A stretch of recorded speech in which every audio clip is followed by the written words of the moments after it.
Okay. Hi, my name's Rayleigh. I'm going to be explaining what a claim is um, and why supporting evidence is important when you make a claim in writing.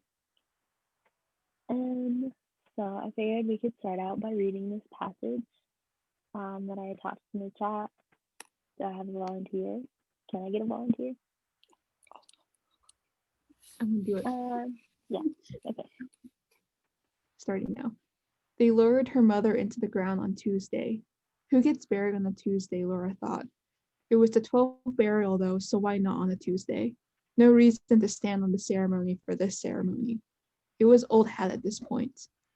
From the hole, her mother shouted, "I'm sorry, honey, you know I am." Laura grimaced, nodding. "I'll try not to bother you this time, I promise. I'll keep to myself. Don't you worry."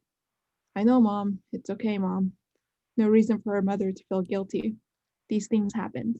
It gets easier. Laura started shoveling. Okay. So it kind of leaves us wondering like what's happening.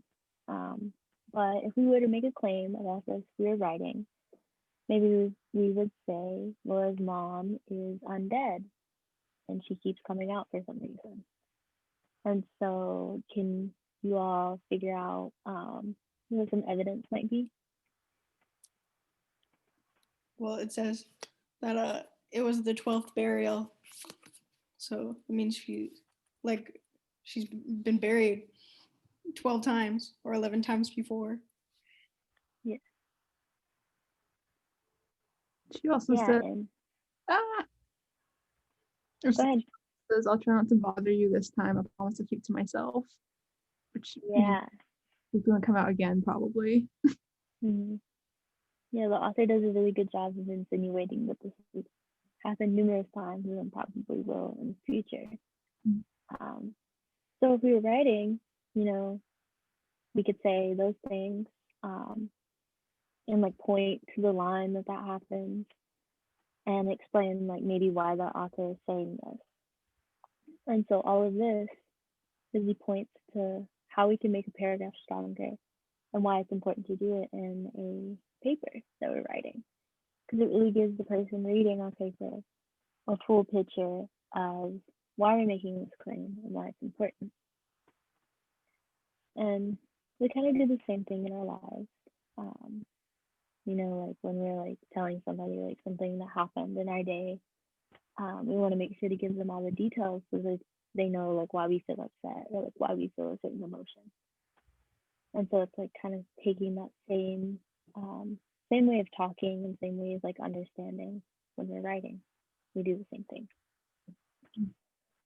Yeah. And so I thought it might be fun to do a chant to help us remember this very important lesson. So you guys know the song "We Got the Beat." You know how like sometimes we say like receipts for details or like for evidence or like if we're sometimes like when we're fighting with someone we're like I got receipts like I can prove that you're not telling the truth. It's not always that way that we do it, but when we're writing we can kind of think about like our receipts as like these are our evidence, like this is why our point makes sense. So instead of "we got the beat" you can say "we got the receipts." You guys want to start on three?